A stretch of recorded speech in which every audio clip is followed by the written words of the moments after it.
morning, dear students. In previous class, we have studied up to the conduction. So, conduction conduction is the process of transfer of heat from one point to another point without the actual movement of the atoms or molecules ಅಂತ ನೋಡಿದ್ವಿ.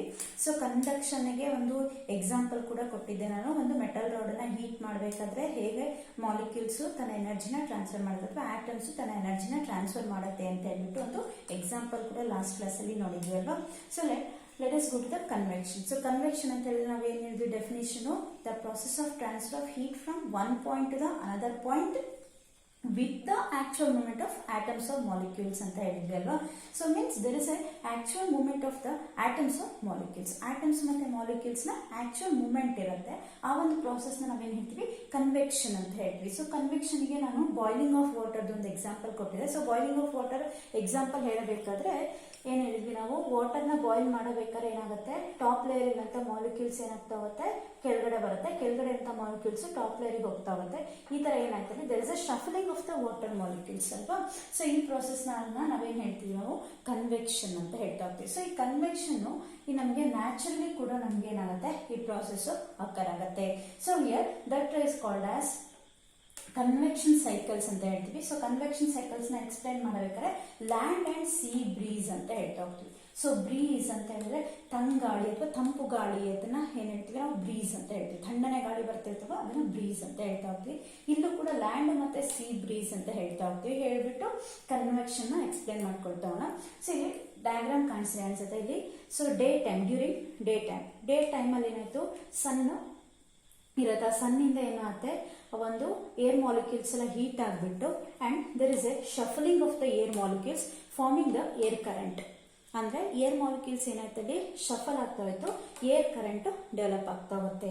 So ಆರಾಮ್ ಆಗಿ ತೋರಿಸಿ ನೋಡಿ, ಇಲ್ಲಿ ಏನಾಗ್ತಾ ಹೋಗುತ್ತೆ, air current formation ಆಗಿದ್ದು. Next land warmer than water, ಅಂದ್ರೆ ಲ್ಯಾಂಡ್ ಏನಾಗಿರುತ್ತೆ ನಮ್ಗೆ ವಾಟರ್ಗಿಂತ ಸ್ವಲ್ಪ ಹೀಟ್ ಆಗಿರುತ್ತೆ. ನೆಕ್ಸ್ಟ್ ಅದಾದ್ಮೇಲೆ ಇಲ್ಲೇನಾಯ್ತು, ಇಲ್ಲಿಂದ ಹೀಗೆ ಬರುತ್ತೆ ಏರ್ ಕರೆಂಟ್. ನೆಕ್ಸ್ಟ್ ಆ ಏರ್ ಮಾಲಿಕ್ಯೂಲ್ಸ್ ಶಫಲ್ ಆಗ್ತಾ ಹೋಗ್ತಿದಂಗೂ it produces air current. So ಅವಾಗ ನಾವು ಅಲ್ಲಿ ಏನ್ ಪ್ರೊಡ್ಯೂಸ್ ಆಗುತ್ತೆ ನಮಗೆ ಸಿ ಬ್ರೀಸ್, ಅಂದ್ರೆ ಆ ಒಂದು ಸಿ ಇಲ್ಲಿ ಏನಿರುತ್ತೆ ಸಿ ಅದರಿಂದ ಬರುವಂತ ಒಂದು ಗಾಳಿನ ನಾವೇನ್ ಹೇಳ್ತೀವಿ ಸಿ ಬ್ರೀಸ್ ಅಂತ ಹೇಳ್ತೀವಿ. ಏಕೆ there is a convection process. ಈ ತರ ಏರ್ ಮಾಲಿಕ್ಯೂಲ್ಸ್ ಏನಾಗ್ತಾ ಹೋಗುತ್ತೆ ಶಫಲ್ ಆಗ್ತಾ ಹೋಗುತ್ತೆ. ಶಫಲ್ ಆಗ್ತಾ ಹೋಗ್ತಿದ್ದಂಗೂ ಏನಾಯ್ತು ಅಲ್ಲಿ ಏರ್ ಕರೆಂಟ್ ಫಾರ್ಮೇಶನ್ ಆಯ್ತು. ಸೊ ಏರ್ ಕರೆಂಟ್ ಫಾರ್ಮೇಶನ್ ಆದ್ಮೇಲೆ ಏನಾಯ್ತು ಇಲ್ಲಿ ಆ ಸಿ ಎಲ್ಲಿಂದ ಬರ್ತಿರೋಂತ ಒಂದು ತಣ್ಣನ ಗಾಳಿನ ನಾವೇನ್ ಹೇಳ್ತೀವಿ ಸಿ ಬ್ರೀಸ್ ಅಂತ ಹೇಳ್ತಾ ಹೋಗ್ತೀವಿ, C breeze. Next during the night time. So night time ಏನಾಗ್ತಾ ಹೋಗುತ್ತೆ, ನೈಟ್ ಟೈಮ್ ಅದೇ ತರನೇ ಇಲ್ಲಿ ಏನ್ ಪ್ರೊಸೆಸ್ ನಡೆಯೋ ಅದ್ರ ಉಲ್ಟ. Again there is a shuffling of the air molecules. Air molecules ಏನಾಗ್ತಾ ಹೋಗುತ್ತೆ ಶಫಲ್ ಆಗ್ತಾ ಹೋಗುತ್ತೆ. ಸೊ ಅದಾದ್ಮೇಲೆ ಏನಾಗುತ್ತೆ ಆ ಒಂದು ಇಲ್ಲಿ ಲ್ಯಾಂಡ್ ಬ್ರೀಸ್ ಅಂತ ಕರಿತೀವಿ ನಾವು. ಸೊ ಲ್ಯಾಂಡ್ ಬ್ರೀಸ್ ಅಂತ ಹೇಳಿದಾಗ ಆ ಒಂದು ನೆಲದಿಂದ ಬರ್ತಿರುವಂತ ಒಂದು ತಂಪನೆ ಗಾಳಿನ ನಾವು ಹೇಳ್ತೀವಿ ಲ್ಯಾಂಡ್ ಬ್ರೀಸ್ ಅಂತ ಹೇಳ್ತಾ ಹೋಗ್ತೀವಿ. So again there is a formation of the air current due to the shuffling of the air molecules. ಇಲ್ಲೂ ಕೂಡ ಶಫಲ್ ಆಗುತ್ತೆ. ಬಟ್ ಇಲ್ಲಿ ಶಫಲ್ ಆಗ್ಬೇಕಾದ್ರೆ ಏನು, ಸನ್ನಿಂದ ತಗೊಂಡಿರುವಂತ ಎನರ್ಜಿನ ತಗೊಂಡು ಏನಾಗ್ತಾ ಹೋಗುತ್ತೆ there is a process convection process ಆಗ್ತಾ ಹೋಗುತ್ತೆ. ಇಲ್ಲೂ ಕೂಡ ಏನಾಗುತ್ತೆ ನಮಗೆ ಫಸ್ಟ್ ಏರ್ ಮಾಲಿಕ್ಯೂಲ್ಸ್ ಏನಾಗ್ತಾ ಮತ್ತೆ ಶಫಲ್ ಆಗ್ತಾ ಹೋಗುತ್ತೆ. But during the night time, so night time ಏನಾಗ್ತಾ ಹೋಗುತ್ತೆ ನಮಗೆ ಇಲ್ಲಿ ಏನ್ ಪ್ರೊಸೆಸ್ ಆಗಿತ್ತು ಅದು ಅಪೋಸಿಟ್. ಅಲ್ಲಿ ಇಲ್ಲಿ ಬರ್ತಿರೋಂತ ಒಂದು ಗಾಳಿನ ಏನ್ ಹೇಳ್ತೀವಿ ನಾವು ಸಿ ಬ್ರೀಸ್ ಅಂತ ಹೇಳ್ತೀವಿ. ಇಲ್ಲಿ ಬರ್ತಿರೋಂತ ಒಂದು ಗಾಳಿನ ಏನ್ ಹೇಳ್ತಾ ಹೋಗ್ತೀವಿ ನಾವು ಲ್ಯಾಂಡ್ ಬ್ರೀಸ್ ಅಂತ ಹೇಳ್ತಾ ಹೋಗ್ತೀವಿ. So this is called as convection process ಅಂತ ಹೇಳ್ತಾ ಹೋಗ್ತೀವಿ. ಸೊ ಕನ್ವೆಕ್ಷನ್ ಪ್ರೋಸೆಸ್ ಅಂತ ಹೇಳಿದಾಗ the process of transfer of heat ಅಥವಾ the process of transfer of energy from one point to another point with the actual movement ಅಂತ ಹೇಳಿದಾಗ again there is a shuffling of the air molecules. Shuffle ಆಗ್ತಾ ಹೋಗುತ್ತೆ. ಇಲ್ಲಿ first layer ಸನ್ನಿಂದ ತಗೊಂಡು first layer ಏನಾಗ್ತಾ ಹೋಗುತ್ತೆ heat ಆಗ್ತಾ ಹೋಗುತ್ತೆ. ಅಗೇನ್ ಇಲ್ಲೆಲ್ಲ ಒಂದು ಲೇಯರ್ಗೆ ಹೋಗುತ್ತೆ. ನೆಕ್ಸ್ಟ್ ಮತ್ತೊಂದು ಮಾಲಿಕ್ಯೂಲ್ ಏನಾಗುತ್ತೆ ತನ್ನ ಆ ಪ್ಲೇಸ್ ನ ಅಕ್ವೈರ್ ಮಾಡ್ಕೊಳ್ತಾರೆ. ಸೊ ಅಗೇನ್ ಇದೇ ತರ ಏನಾಗ್ತಾ ಹೋಗುತ್ತೆ ಏರ್ ಮಾಲಿಕ್ಯೂಲ್ಸ್ ಶಫಲ್ ಆಗ್ತಾ ಹೋಗ್ತಿದ್ದಂಗೆ ಏನಾಗ್ತಾ ಹೋಗುತ್ತೆ ಹೀಟ್ ಆಗ್ತಾ ಹೋಗುತ್ತೆ. ಅದೇ ತರ ಇಲ್ಲಿ ಏರ್ ಮಾಲಿಕ್ಯೂಲ್ಸ್ ಶಫಲ್ ಆಗ್ತಾ ಹೋಗ್ತಿದ್ದಂಗೂ ಕೂಲ್ ಆಗ್ತಾ ಹೋಗುತ್ತೆ. ಸೊ ಆ ಒಂದು ಪ್ರೋಸೆಸ್ ನಾವೇನ್ ಹೇಳ್ತಾ ಹೋಗ್ತೀವಿ ಕನ್ವೆಕ್ಷನ್ ಅಂತ ಹೇಳ್ತಾ ಹೋಗ್ತೀವಿ. This process is called as natural convection ಅಂತ ಹೇಳ್ತೀವಿ. ನ್ಯಾಚುರಲ್ ಕನ್ವೆಕ್ಷನ್ ಈ ಎರಡು ಸೈಕಲ್ಸ್ ನ ನೋಡ್ತಾ ಇರ್ತೀವಿ, ಕನ್ವೆಕ್ಷನ್ ಸೈಕಲ್ಸ್ ಅಂತ ಹೇಳ್ತಾ ಹೋಗ್ತೀವಿ. ಸೊ ಕನ್ವೆಕ್ಷನ್ ಸೈಕಲ್ಸ್ ಅಂತ ಹೇಳಿದ್ರೆ land breeze and C breeze, ಇವು ನ್ಯಾಚುರಲ್ ಆಗಿ ನಮಗೆ ಆಗುವಂತ ಕನ್ವೆಕ್ಷನ್ ಪ್ರೋಸೆಸ್. ಇನ್ನು ನಾವು ಫೋರ್ಸ್ಡ್ ಕನ್ವೆಕ್ಷನ್ ಅಂತ ಹೇಳ್ತೀವಿ. ಸೊ ಫೋರ್ಸ್ಡ್ ಕನ್ವೆಕ್ಷನ್ ಅಂತ ಏನಂತ ಹೇಳಿದ್ರೆ, ಈಗ ನಾವು ಫ್ಯಾನ್ ಅನ್ನ ಆನ್ ಮಾಡಿದ ತಕ್ಷಣ ಏನಾಗ್ತಾ ಇರುತ್ತೆ, ಗಾಳಿ ಬರ್ತಾ ಇರುತ್ತೆ. ಹೇಗೆ ಗಾಳಿ ಬರ್ತಾ ಇರುತ್ತೆ ಅಂದ್ರೆ, ಆಕ್ಚುಲಿ ನಮ್ಗೆ ರೂಮಲ್ಲಿ ಗಾಳಿ ಇರುತ್ತೆ, ಬಟ್ ಏನು ನಮಗೆ ಗೊತ್ತಾಗಲ್ಲ. ಆ ಫ್ಯಾನ್ ಏನ್ ಮಾಡುತ್ತೆ, ಫೋರ್ಸಿಬಲಿ ಏರ್ ಮಾಲಿಕ್ಯೂಲ್ಸ್ ನ ಏನ್ ಮಾಡ್ತಾ ಇರುತ್ತೆ, ತಳ್ಳುತ್ತೆ. ಫೋರ್ಸಿಬಲಿ ತಳ್ಳಿದಾಗ ಏನಾಯ್ತು, ನಮಗೆ ಏರ್ ಮಾಲಿಕ್ಯೂಲ್ಸ್ ಏನಾಗ್ತಾ ಹೋಗುತ್ತೆ, ಅಲ್ಲಿ ರೊಟೇಟ್ ಆಗ್ತವೆ, ಮೀನ್ಸ್ ಶಫಲ್ ಆಗ್ತಾ ಹೋಗುತ್ತೆ. ಶಫಲ್ ಆದಾಗ ನಮ್ಗೆ ಏನು ಗೊತ್ತಾಗುತ್ತೆ, ಗಾಳಿ ಬರ್ತಾ ಹೋಗುತ್ತೆ. So that is called as forcible convection ಅಥವಾ ಫೋರ್ಸ್ಡ್ ಕನ್ವೆಕ್ಷನ್ ಅಂತ ಹೇಳ್ತಾ ಹೋಗ್ತೀವಿ. ಏರ್ ಮಾಲಿಕ್ಯೂಲ್ಸ್ ನಾವು ಏನ್ ಮಾಡ್ತಾ ಇದೀವಿ, ಫೋರ್ಸಿಬಲಿ ನಾವೇನ್ ಮಾಡ್ತಾ ಇದೀವಿ, ತಳ್ತಾ ಇದೀವಿ. So that is called as forced convection. So convection ಅಲ್ಲಿ ಎರಡು ತರ ನೋಡ್ತೀವಿ ನಾವು. ಯಾವ್ದು ನ್ಯಾಚುರಲ್ ಕನ್ವೆಕ್ಷನ್ ಅಥವಾ ಫ್ರೀ ಕನ್ವೆಕ್ಷನ್ ಅಂತ ಹೇಳ್ತೀವಿ. ಇನ್ನೊಂದು ಯಾವುದು ಫೋರ್ಸ್ಡ್ ಕನ್ವೆಕ್ಷನ್ ಅಂತ ಹೇಳ್ತಾ ಹೋಗ್ತೀವಿ. Convection means the process of transfer of heat from one point to another point with the actual movement of the atoms or molecules ಅಂತ ಹೇಳ್ತೀವಿ. There are two types of the convection, free ಮತ್ತೆ forced convection ಅಂತ ಹೇಳ್ತಾ ಹೋಗ್ತೀವಿ.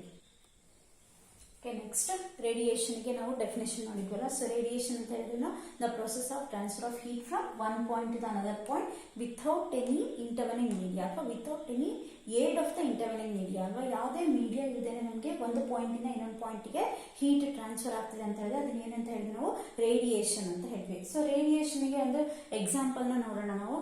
So heat from the sun reaches the earth.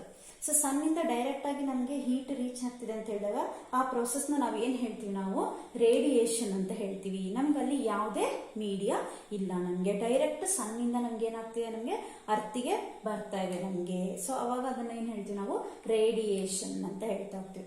Next heat from an oven reaches the materials placed by this process. ಅಂದ್ರೆ oven ಅಲ್ಲಿ ನಾವು heat ಮಾಡ್ತೀವಲ್ಲ, ಯಾವುದೇ ಒಂದು ಮಟೀರಿಯಲ್ ಇಟ್ಬಿಟ್ಟು ನಾವು ಹೀಟ್ ಮಾಡ್ತೀವಿ, ಅದು ಡೈರೆಕ್ಟ್ ಯಾವ ಪ್ರೊಸೆಸ್ ಅಲ್ಲಿ ಆಗುತ್ತೆ, ನಮಗೆ ರೇಡಿಯೇಷನ್ ಪ್ರೊಸೆಸ್ ಅಲ್ಲಿ ಆಗ್ತಾ ಹೋಗುತ್ತೆ. So these are the two examples for the radiations. Next properties of thermal radiation. So ಈ ರೇಡಿಯೇಷನ್ ನ ಪ್ರಾಪರ್ಟೀಸ್ ನ ನೋಡ್ತಾ ಹೋಗೋಣ. So first thermal radiations are electromagnetic waves of certain wavelength. Thermal radiation ಅನ್ನೋದು electromagnetic waves. So ಅವನ್ನ electromagnetic waves ಅಂತ ಕರಿತೀವಿ ನಾವು. ಸೊ ಅದಕ್ಕೆ ಒಂದು ಸರ್ಟೈನ್ ವೇವ್ ಲೆಂತ್ ಇರುತ್ತೆ ಅದಕ್ಕೆ. Next the travel without the help of any medium.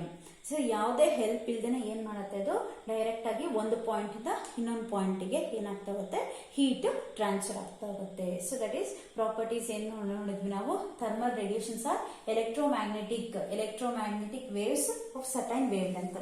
So thermal radiations ನಾವು ಎಲೆಕ್ಟ್ರೋಮ್ಯಾಗ್ನೆಟಿಕ್ ವೇವ್ಸ್ ಅಂತಾನೆ ಹೇಳ್ತೀವಿ. And it has also wavelength ಕೂಡ ಇರುತ್ತೆ ನಮಗೆ. Next the travel without the help of any medium. So ಯಾವುದೇ medium ಇಲ್ಲದೆ ಏನ್ ಮಾಡ್ಬೋದು, ಅದು ಒಂದ್ ಕಡೆ ಒಂದ್ ಪಾಯಿಂಟ್ ಇಂದ ಇನ್ನೊಂದು ಪಾಯಿಂಟ್ಗೆ ಟ್ರಾವೆಲ್ ಮಾಡ್ತಾ ಹೋಗ್ಬೋದು. ಎರಡು ಪ್ರಾಪರ್ಟಿ ನೋಡಿದ್ವಿ ಅಲ್ಲ ನಾವು. So third property, they travel in vacuum with the speed of light. So thermal radiations ನ ಸ್ಪೀಡ್ ಎಷ್ಟಿದೆ, 3 × 10⁸ metre per second. So light ಎಷ್ಟು ಸ್ಪೀಡ್ ಅಲ್ಲಿ ಟ್ರಾವೆಲ್ ಮಾಡುತ್ತೋ ಅದೇ ತರನೇ ಥರ್ಮಲ್ ರೇಡಿಯೇಷನ್ ಕೂಡ ವ್ಯಾಕ್ಯೂಮ್ ಅಲ್ಲಿ ಅದೇ ಸ್ಪೀಡ್ ಅಲ್ಲಿ ಕೂಡ ಟ್ರಾವೆಲ್ ಮಾಡ್ತಾ ಹೋಗುತ್ತೆ. Next the travel in straight line ಅಲ್ಲಿ ಏನಾಗ್ತಾ ಹೋಗುತ್ತೆ, ಟ್ರಾವೆಲ್ ಆಗ್ತಾ ಹೋಗುತ್ತೆ. ಸ್ಟ್ರೇಟ್ ಲೈನ್ ಅಲ್ಲೇ ಟ್ರಾವೆಲ್ ಆಗ್ತಾ ಹೋಗುತ್ತೆ. ಒಂದು ಪಾಯಿಂಟ್ ಇಂದ ಇನ್ನೊಂದು ಪಾಯಿಂಟಿಗೆ ಹೋಗ್ಬೇಕಂತ ಹೇಳಿದಾಗ ಸ್ಟ್ರೇಟ್ ಲೈನ್ ಅಲ್ಲಿ ಮೂವ್ ಆಗ್ತಾ ಹೋಗುತ್ತೆ. Next they can be reflected or refracted like light. So ಲೈಟಿನ ಸ್ಪೀಡ್ ಅಲ್ಲೇ ಏನಾಗುತ್ತೆ, ಅದು ಟ್ರಾವೆಲ್ ಆಗುತ್ತೆ ಅಂತ ಹೇಳಿದಾಗ ಲೈಟಿನ ಪ್ರಾಪರ್ಟೀಸ್ಗಳು ಅದು ಏನ್ ಮಾಡ್ತಾ ಹೋಗುತ್ತೆ, ಒಬೆ ಮಾಡ್ತಾ ಹೋಗುತ್ತೆ. ಸೊ ಲೈಟಿನ ಪ್ರಾಪರ್ಟೀಸ್ ಯಾವುದು, ರಿಫ್ಲೆಕ್ಷನ್, ರಿಫ್ರಾಕ್ಷನ್, ಪೋಲರೈಸೇಷನ್. ಸೊ ಇವೆಲ್ಲ ಏನ್ ಹೇಳ್ತೀವಿ ನಾವು, ಲೈಟಿನ ಪ್ರಾಪರ್ಟೀಸ್. ಆ ಲೈಟಿನ ಪ್ರಾಪರ್ಟೀಸ್ ಎಲ್ಲದನ್ನು ಕೂಡ ಏನ್ ಮಾಡ್ತಾ ಹೋಗುತ್ತೆ, ಥರ್ಮಲ್ ರೇಡಿಯೇಷನ್ಸ್ ಒಬೆ ಮಾಡ್ಕೊಳ್ತಾ ಹೋಗುತ್ತೆ. ಅಂದ್ರೆ ಲೈಟಿನ ಎಲ್ಲಾ ಪ್ರಾಪರ್ಟೀಸ್ ಕೂಡ ಅದು ಕ್ಯಾರಿ ಮಾಡ್ತಾ ಹೋಗುತ್ತೆ. Next, when a body absorbs radiations, they are converted into heat. So heat ಆಗಿ ಕನ್ವರ್ಟ್ ಆಗ್ತಾ ಹೋಗುತ್ತೆ. ಯಾವುದೋ ಒಂದು ಆಬ್ಜೆಕ್ಟ್ ರೇಡಿಯೇಷನ್ಸ್ ನ ಅಬ್ಸರ್ವ್ ಮಾಡ್ಕೊಳ್ತು ಅಂತ ಹೇಳಿದಾಗ ಏನಾಗಿ ಕನ್ವರ್ಟ್ ಆಗುತ್ತೆ, ಅದು ಹೀಟ್ ಆಗಿ ಕನ್ವರ್ಟ್ ಆಗ್ತಾ ಹೋಗುತ್ತೆ. So that is one of the property of the radiation. Next intensity of radiation follows inverse square law. So inverse square ಲಾನ ಒಬೆ ಮಾಡುತ್ತೆ. ಅಂದ್ರೆ ಆ ರೇಡಿಯೇಷನ್ ಬರ್ತಿದೆ ಅಂತ ಹೇಳಿದಾಗ ರೇಡಿಯೇಷನ್ ಇಂಟೆನ್ಸಿಟಿ ಯಾವ ಲಾನ ಒಬೆ ಮಾಡುತ್ತೆ, inverse square law. So inverse square law ಅಂತ ಹೇಳಿದ್ರೆ I is inversely proportional to D square ಅಥವಾ ಡಿಸ್ಟೆನ್ಸ್ ಅಂತ ಹೇಳ್ತಾ ಹೋಗ್ತೀವಿ. ಸೊ ಐ ಅಂತ ಹೇಳಿದ್ರೆ ಇಂಟೆನ್ಸಿಟಿ ಅಂಡ್ ಡಿ ಅಂತ ಹೇಳಿದ್ರೆ ಡಿಸ್ಟೆನ್ಸ್ ಅಂತ ಹೇಳ್ತಾ ಹೋಗ್ತೀವಿ. So I is inversely proportional to the D square ಅಂತ ಹೇಳ್ತೀವಿ. So that is called as inverse square law. So distance ಏನಾಗ್ತಾ ಇದ್ರೆ ಕಡಿಮೆ ಆಗ್ತಾ ಇದ್ರೆ ಇಂಟೆನ್ಸಿಟಿ ಏನಾಯ್ತಲ್ಲಿ ಜಾಸ್ತಿ ಆಗ್ತಾ ಇತ್ತು. ಅದೇ ಡಿಸ್ಟೆನ್ಸ್ ಜಾಸ್ತಿ ಆಗ್ತಾ ಹೋಗ್ತಿದ್ದಂಗೂ ಇಂಟೆನ್ಸಿಟಿ ಏನಾಗ್ತಾ ಹೋಗುತ್ತೆ ಕಡಿಮೆ ಆಗ್ತಾ ಹೋಗುತ್ತೆ. This law is called as inverse square law ಅಂತ ಹೇಳ್ತಾ ಹೋಗ್ತೀವಿ. ಓಕೆ, ಸೊ ಪ್ರಾಪರ್ಟೀಸ್ ನೋಡಿದ್ವಿ ಅಲ್ವಾ. ಫಸ್ಟ್ ಪ್ರಾಪರ್ಟಿ ಏನು, ಎಲೆಕ್ಟ್ರೋಮ್ಯಾಗ್ನೆಟಿಕ್ ವೇವ್ಸ್ ಅಂತ ಹೇಳಿ ನಾವು ಹೇಳ್ತೀವಿ ಅದನ್ನ ಥರ್ಮಲ್ ರೇಡಿಯೇಷನ್ಸ್ ನ. ಓಕೆ, ನೆಕ್ಸ್ಟ್ ಅದಾದ್ಮೇಲೆ they travel in a vacuum with the speed of the light. So ನೆನ್ಪಿಟ್ಕೊಳ್ಳೋ ಅಂತ ಒಂದು 5ನ್ನ ನೆನ್ಪಿಟ್ಕೊಳ್ಬಹುದು. ಯಾವ್ದು, they travel in a vacuum with the speed of the light ನೆನ್ಪಿಟ್ಕೋಬಹುದಲ್ವಾ. ಸೊ 3 × 10⁸ ಮೀಟರ್ ಪರ್ ಸೆಕೆಂಡ್ ಅಲ್ಲಿ ಮೂವ್ ಆಗತ್ತೆ ಇದು ಅಂತ ಹೇಳ್ಬಿಟ್ಟು ಅದನ್ನ ನೆನ್ಪಿಟ್ಕೋಬಹುದು. Next first property, so they are electromagnetic in nature ಅಂತ ಹೇಳಿ ನೆನ್ಪಿಟ್ಕೊಂಡ್ರೆ ಅದು ಒಂದು ಬರೀಬಹುದು. Next they travel in a straight line ಅಲ್ಲಿ ಟ್ರಾವೆಲ್ ಆಗುತ್ತೆ ಅನ್ನೋದನ್ನ ಒಂದು ನೆನ್ಪಿಟ್ಕೋಬಹುದು. Next light property, the speed of a light obey ಮಾಡುತ್ತೆ ಅಂತ ಹೇಳಿದಾಗ it should obey light properties. So light properties ನ ಒಬೆ ಮಾಡುತ್ತೆ ಅಂತ ಹೇಳಿದಾಗ ಲೈಟ್ ಪ್ರಾಪರ್ಟೀಸ್ ಗಳು ಯಾವುದು, reflection, refraction, polarisation, like that. ಎರಡು ನೆನ್ಪಿಟ್ಕೊಂಡ್ರೆ ಸಾಕು. ಯಾವುದು, they can be reflected or refracted by light. Okay, next intensity of radiation follows inverse square law. So easy ಆಗುವಂತ 5 ರೇಡಿಯೇಷನ್ಸ್ ನ ನೆನ್ಪಿಟ್ಕೊಂಡ್ರೆ ನೀವು ಉಳಿಕೆದನ್ನ ಕೂಡ ಈಸಿಯಾಗಿ ಬರೀತಾ ಹೋಗ್ಬೋದು. Okay, these are the properties of the thermal radiation. Okay, next temperature gradient. So temperature gradient means the rate of decrease of temperature with distance is called temperature gradient ಅಂತ ಹೇಳ್ತಾ ಇರ್ತೀವಿ. The rate of decrease of temperature with the distance is called temperature gradient ಅಂತ ಹೇಳಿ.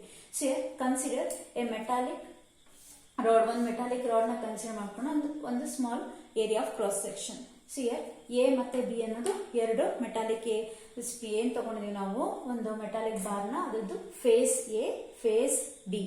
So when it is heated to some temperature, so some temperature ಗೆ heat ಮಾಡಿದಾಗ let θ1 be the temperature at A and θ2 be the temperature at B.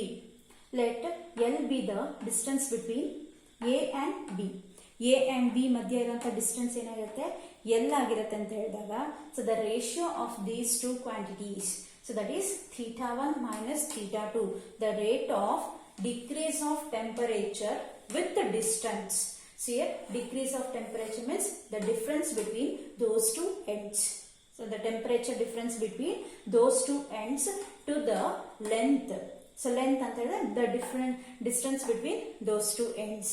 So ಆ ಒಂದು length ಅಂತ ಎಲ್ಲಿ ಬರ್ಕೊಂಡಿದ್ವಿ, ಇದನ್ನ ರೇಷಿಯೋನ ನಾವೇನ್ ಹೇಳ್ತೀವಿ ನಾವು ಟೆಂಪರೇಚರ್ ಗ್ರೇಡಿಯಂಟ್ ಅಂತ ಹೇಳ್ತಾ ಹೋಗ್ತೀವಿ. So during the steady state ಅಲ್ಲಿ ಬರುವಂತ ಒಂದು ಕಾನ್ಸೆಪ್ಟ್ ಇದು. ಸೊ ಸ್ಟಡಿ ಸ್ಟೇಟ್ ಅಲ್ಲಿ ಟೆಂಪರೇಚರ್ ಗ್ರೇಡಿಯಂಟ್ ನ ನಾವು ಡಿಫೈನ್ ಮಾಡ್ಬೇಕಾದ್ರೆ ಹೇಗೆ ಮಾಡ್ತೀವಿ, the rate of decrease of temperature with distance is called temperature gradient ಅಂತ ಹೇಳ್ತಾ ಹೋಗ್ತೀವಿ. And it is given by θ1 minus θ2 divided by L. So ಹಾಗಾದ್ರೆ ಅದರ ಯೂನಿಟ್ ಏನಾಗುತ್ತೆ, ಕೆಲ್ವಿನ್ ಪರ್ ಮೀಟರ್, ಇಲ್ಲ ಅಂತ ಹೇಳಿದ್ರೆ degree Celsius per metre. Next thermal conductivity. So thermal conductivity ಅಂತಂದ್ರೆ ಅದು ಒಂದು ನಮಗೆ ಸ್ಟಡಿ ಸ್ಟೇಟ್ ಅಲ್ಲಿ ಬರುವಂತ ಒಂದು ಕಾನ್ಸೆಪ್ಟ್ ಥರ್ಮಲ್ ಕಂಡಕ್ಟಿವಿಟಿ ಅಂತಂದ್ರೆ. So consider a metallic rod. So ಒಂದು ಮೆಟಾಲಿಕ್ ರಾಡ್ ನ ಕನ್ಸಿಡರ್ ಮಾಡ್ಕೋಣ. Select A be the face, ಇಲ್ಲಿ B be the another face ಆಯ್ತಾ. ಅಲ್ಲಿ ಪ್ರೀವಿಯಸ್ ಇದ್ರಲ್ಲಿ ಬರ್ದಿದ್ವ ಅದೇ diagram same. θ1 temperature at A, θ2 temperature at B. Let L be the difference between R distance between those two ends ಅಂತ ಹೇಳ್ತೀವಿ, ಅಥವಾ separation ಅಂತ ಹೇಳ್ತೀವಿ ನಾವು. Okay, let Q be the amount of heat flows from A to B and T be the time in which the heat flows from A to B. Okay, next. So during this steady state, ಈ steady state ಅಲ್ಲಿ ಏನಾಗುತ್ತೆ ಅಂತ ಹೇಳಿದ್ರೆ, so Q, the amount of heat flow, ಆ ಒಂದು amount ಎಷ್ಟು amount of heat flow ಆಗ್ತಿರುತ್ತೆ, ಯಾವ್ಯಾವ್ದಕ್ಕೆ directly proportional ಆಗಿರುತ್ತೆ ಅಂತ ಹೇಳಿದ್ರೆ, it is directly proportional to the area of the cross section. So area of the cross section ಗೆ directly proportional ಆಗಿರುತ್ತೆ and it is always directly proportional to the temperature difference means θ1 minus θ2. So ಯಾವಾಗಲೂ ಇದು higher temperature ಇರುತ್ತೆ, ಆಮೇಲೆ ಇದು lower temperature ಇರುತ್ತೆ. So that is Q is always directly proportional to θ1 minus θ2. Next, Q is always directly proportional to the time in which the heat flows from A to B. A ಇಂದ B ಗೆ ಹೋಗ್ಬೇಕಾದ್ರೆ ಎಷ್ಟು ಸಮಯ ತಗೊಳತ್ತೋ ನಮಗೆ heat flow ಆಗ್ಲಿಕ್ಕೆ, ಅದಕ್ಕೆ ಆ ಒಂದು Q ಏನಾಗಿರುತ್ತೆ ಡೈರೆಕ್ಟ್ಲಿ ಪ್ರಪೋರ್ಷನಲ್ ಆಗಿರುತ್ತೆ. ಜಾಸ್ತಿ ಟೈಮ್ ತಗೊಂಡ್ರೆ ಜಾಸ್ತಿ ಹೀಟ್ ಫ್ಲೋ ಆಗುತ್ತೆ, ಕಡಿಮೆ ಹೀಟ್ ತಗೊಂಡ್ರೆ ಕಡಿಮೆ ಟೈಮ್ ತಗೊಂಡ್ರೆ ಕಡಿಮೆ ಹೀಟ್ ಫ್ಲೋ ಆಗುತ್ತೆ. Next, Q is inversely proportional to the separation or difference between the two ends. ಅಂದ್ರೆ ಲೆಂತ್ ಅಥವಾ ಸಪರೇಷನ್ ಎಲ್ ಅಥವಾ ಡಿ ಅಂತ ಹೇಳಿ ಬರಿತೀವಿ ನಾವು. L R D. ಎಲ್ ಅಂತ ಹೇಳಿದ್ರೆ ದಟ್ ಸಪರೇಷನ್, ಎ ಮತ್ತೆ ಬಿ ಮಧ್ಯ ಇರೋಂಥ ಡಿಸ್ಟೆನ್ಸ್. ಡಿ ಅಂತ ಹೇಳಿದ್ರೆ ಅದು ಕೂಡ ಸೇಮ್ ಡಿ ಅಂತಾನು ಬರಿಬಹುದು, ಎಲ್ ಅಂತಾನು ಬರಿಬಹುದು. ಸೊ ಎಲ್ ಅಂತ ಹೇಳಿ ಮುಂದೆ ತಗೊಳ್ತಾ ಹೋಗೋಣ, ಕನ್ಫ್ಯೂಷನ್ ಬೇಡ. ಸೊ ಕ್ಯೂ ಇಸ್ ಈಗ ಯಾವ್ದು ಡೈರೆಕ್ಟ್ಲಿ ಪ್ರಪೋರ್ಷನಲ್ ಬರ್ಕೊಳ್ತಾ ಹೋಗೋಣ. Q is directly proportional to A. Q is directly proportional to θ1 minus θ2 and Q is directly proportional to T and Q is inversely proportional to L. Okay ಅಲ್ವಾ? So ಇದು ಮೂರು ಕೂಡ directly proportional to, ಆಮೇಲೆ ಇದು ಮಾತ್ರ inversely proportional denominator ಅಲ್ಲಿ ಬರ್ಕೊಂಡಿದೀವಿ. ಹಾಗಾದ್ರೆ proportionality sign ನ ರಿಮೂವ್ ಮಾಡಿದ್ರೆ ನಮ್ಗೆ ಏನ್ ಸಿಗುತ್ತೆ? ಒಂದು ಕಾನ್ಸ್ಟೆಂಟ್ ಸಿಗುತ್ತೆ. So that constant is called as thermal conductivity and it is always represented by K. K ಅಲ್ಲಿ ರೆಪ್ರೆಸೆಂಟ್ ಮಾಡ್ತಾ ಹೋಗ್ತೀವಿ ನಾವು. So that is Q is equal to K into A as it is, θ1 minus θ2 as it is, T as it is and L as it is. Next, we can write the expression for thermal conductivity as K is equal to QL divided by A into θ1 minus θ2 into T ಅಂತ ಹೇಳಿ ಬರೀತೀವಿ. That's the expression for the thermal conductivity. Okay, ಅರ್ಥ ಆಯ್ತಾ? thermal conductivity ಅಂತ ಹೇಳಿದಾಗ ಒಂದು metallic rod ನ heat ಮಾಡಬೇಕಾದ್ರೆ steady state achieve ಆಗುತ್ತೆ ಅಂತ ಹೇಳಿದ್ವಿ ಅಲ್ವಾ ನಾವು. ಆ ಸ್ಟಡಿ ಸ್ಟೇಟ್ ಅಲ್ಲಿ ಏನೇನಾಗುತ್ತೆ, amount of heat energy flow ಆಗ್ತಿರೋದು ಯಾವ್ಯಾವ್ದಕ್ಕೆ ಡೈರೆಕ್ಟ್ಲಿ ಪ್ರಪೋರ್ಷನಲ್? ಎಗೆ ಡೈರೆಕ್ಟ್ಲಿ ಪ್ರಪೋರ್ಷನಲ್, θ1 ಮೈನಸ್ θ2 ಗೆ ಡೈರೆಕ್ಟ್ಲಿ ಪ್ರಪೋರ್ಷನಲ್ ಆಗಿರುತ್ತೆ ಅಂಡ್ ಟಿ ಗೆ ಡೈರೆಕ್ಟ್ಲಿ ಪ್ರಪೋರ್ಷನಲ್ ಆಗಿರುತ್ತೆ and inversely proportional to the length ಅಥವಾ ಡಿಸ್ಟೆನ್ಸ್ ಬಿಟ್ವೀನ್ ಟು ಎಂಡ್ಸ್ ಆಗಿರುತ್ತೆ. ನೆಕ್ಸ್ಟ್ ಇವೆಲ್ಲಾನು ಕಂಬೈನ್ ಮಾಡ್ಬಿಡಿದ್ರೆ ನಮ್ಗೆ ಏನ್ ಸಿಗುತ್ತೆ? K is equal to Q L divided by A into θ1 minus θ2 into T. Next K ಗೆ ಏನ್ ಎಕ್ಸ್ಪ್ರೆಷನ್ ಬರ್ತೀವಿ ನಾವು? K is equal to Q into L divided by A into θ1 minus θ2 into T ಬರ್ದಿದ್ವಿ ಅಲ್ವಾ ನಾವು. So next, if A is equal to 1 metre square, area 1 metre square ಇದೆ ಅಂತ ಇಟ್ಕೋಣ, θ1 minus θ2 1 kelvin ಇದೆ ಅಂತ ಇಟ್ಕೋಣ ಅಂಡ್ ಟೈಮ್ 1 ಸೆಕೆಂಡ್ ಇದೆ ಅಂತ ಇಟ್ಕೋಣ and L 1 metre ಇದೆ ಅಂತ ಹೇಳಿದಾಗ then K is equal to ಏನಾಯ್ತು ಅಲ್ಲಿ? ಕ್ಯೂ. ಇವೆಲ್ಲ 1 ಆಯ್ತು ಅಂತ ಹೇಳಿದ್ರೆ ಕೆ ಇಸ್ ಈಕ್ವಲ್ ಟು ಏನಾಯ್ತು? Q. Then K is defined as, K ಅಂತ ಹೇಳಿದ್ರೆ ಏನು? Thermal conductivity. ಕೆ ನ ಹೇಗೆ ಡಿಫೈನ್ ಮಾಡ್ತೀವಿ ನಾವು? The rate of normal flow of heat under steady state per unit area of cross section per unit temperature gradient. So per unit temperature gradient ಅಂತ ಹೇಳಿ ನಾವು ಯಾಕೆ ಹೇಳ್ತೀವಿ ಅಂತ ಹೇಳಿದ್ರೆ, ಸೊ ಟೆಂಪರೇಚರ್ ಗ್ರೇಡಿಯಂಟ್ ಅಂದ್ರೆ ನಾವೇನ್ ಬರ್ದಿದ್ವಿ? θ1 ಮೈನಸ್ θ2 ಡಿವೈಡೆಡ್ ಬೈ ಎಲ್ ಬರ್ದಿದ್ವಿ ಅಲ್ವಾ. ಸೊ ಇದನ್ನ ನಾವು ಟೆಂಪರೇಚರ್ ಗ್ರೇಡಿಯಂಟ್ ಅಂತ ಬರ್ದಿದ್ವಿ. ಪರ್ ಟೆಂಪರೇಚರ್ ಗ್ರೇಡಿಯಂಟ್ ಇಲ್ಲೇನ್ ಬರ್ದಿದ್ವಿ ನಾವು? ಪರ್ ಯೂನಿಟ್ ಟೆಂಪರೇಚರ್ ಗ್ರೇಡಿಯಂಟ್ ಅಂದ್ರೆ ಇದ್ರದ್ದು ಉಲ್ಟಾ. ಸೊ ಇಲ್ಲಿ ಉಲ್ಟಾ ಇದಲ್ವಾ ನಮಗೆ? ಎಲ್ ಬೈ θ1 ಮೈನಸ್ θ2 ಇದೆ. So that's a definition. K is defined as the rate of normal flow of heat under steady state. Steady state ಅಲ್ಲಿ ಸಮ್ ಅಮೌಂಟ್ ಆಫ್ ಹೀಟ್ ಏನಾಗ್ತಿದೆ? Flow ಆಗ್ತಿದೆ. ಸೊ ಅದು ಯಾವ್ದಕ್ಕೆ ಈಕ್ವಲ್ ಆಗುತ್ತೆ? Per unit area. So per unit area of cross section, per unit area of cross section per unit temperature gradient. So per unit temperature ಗ್ರೇಡಿಯಂಟ್ಗೆ ಏನಾಗಿರುತ್ತೆ ಅದು ಆ ಒಂದು ಅಮೌಂಟ್ ಆಫ್ ಹೀಟ್ ಫ್ಲೋ ಏನಾಗುತ್ತೆ ಈಕ್ವಲ್ ಆಗಿರುತ್ತೆ. ಸೊ ದಟ್ ಈಸ್ ಕೆ ಅಂತಂದ್ರೆ thermal conductivity ಅಂತ ಹೇಳ್ತಾ ಹೋಗ್ತೀವಿ. So this about the thermal conductivity and it is represented by K. Next unit. So unit thermal conductivity ಅಂತ ಓದಿದ್ವಿ ನಾವು, ಟೆಂಪರೇಚರ್ ಗ್ರೇಡಿಯಂಟ್ ಓದಿದ್ವಿ. ಹಾಗಾದ್ರೆ thermal ಕಂಡಕ್ಟಿವಿಟಿಗೆ definition ಕೂಡ ಓದಿದ್ವಿ ಅಲ್ವಾ. ಸೊ ಈಗ ಥರ್ಮಲ್ ಕಂಡಕ್ಟಿವಿಟಿ ಯೂನಿಟ್ ಇದೆ ಅಂತ ಹೇಳಿದಾಗ ಅದಕ್ಕೊಂದು ಯೂನಿಟ್ನ ಹೆಂಗೆ ಬರೆಯೋದು? K is equal to Q L divided by A into θ1 minus θ2 into T. Next so ಕ್ಯೂನ ಯಾವ್ದ್ರಲ್ಲಿ ಮೆಷರ್ ಮಾಡ್ತೀವಿ ನಾವು? ಜೌಲಲ್ಲಿ ಮೆಷರ್ ಮಾಡ್ತೀವಿ. ಎಲ್ ನ ಯಾವ್ದ್ರಲ್ಲಿ ಮೆಷರ್ ಮಾಡ್ತೀವಿ? ಮೀಟರ್ ಲೆಂತ್ ನ. ನೆಕ್ಸ್ಟ್ ಎ ನ metre square metre metre square. Next θ1 minus θ2 ಅಂದ್ರೆ ಕೆಲ್ವಿನ್ ಅಥವಾ ಡಿಗ್ರಿ ಸೆಲ್ಸಿಯಸ್ ಅಥವಾ ಡಿಗ್ರಿ ಫ್ಯಾರನೈಟ್. ನಾವು ಟೆಂಪರೇಚರ್ ನ ಯಾವ್ದ್ರಲ್ಲಿ ತಗೊಳ್ತೀವಿ ಅದನ್ನ. ನೆಕ್ಸ್ಟ್ ಟೈಮ್ ನ ಯಾವ್ದ್ರಲ್ಲಿ ಮೆಷರ್ ಮಾಡ್ತೀವಿ? ಸೆಕೆಂಡ್ ಅಲ್ವಾ. ನೆಕ್ಸ್ಟ್ ಒಂದ್ ಎಮ್ ಒಂದೇ ಮೈನತ್ತಲ್ಲಿ ಕ್ಯಾನ್ಸಲ್ ಆಗುತ್ತೆ ನಮಗೆ. J divided by joule divided by M K S. So ಇವೆಲ್ಲ ಡಿನಾಮಿನೇಟರ್ ಇದೆ, ಎಲ್ಲ ಏನಾಗುತ್ತೆ ನ್ಯೂಮರೇಟರ್ ಹೋಗುತ್ತೆ. ಜೌಲ್ ಸೆಕೆಂಡ್ ಅಂದ್ರೆ to the power of -1, next metre ಅಂದ್ರೆ to the power of -1, kelvin ಅಂದ್ರೆ ಟು ದಿ ಪವರ್ ಆಫ್ -1 ಆಯ್ತು. ಜೌಲ್ ಪರ್ ಸೆಕೆಂಡ್ ಅಂತ ಹೇಳಿದಾಗ ಅದನ್ನ ನಾವೇನ್ ಹೇಳ್ತೀವಿ? ವ್ಯಾಟ್ ಅಂತ ಹೇಳ್ತಾ ಹೋಗ್ತೀವಿ. ಸೊ ಹಿಯರ್ ವ್ಯಾಟ್ ಅಂತ ಹೇಳಿದ್ರೆ ಪವರಿನ ಯೂನಿಟ್ ನಮಗೆ ಅದು. Watt per metre per kelvin.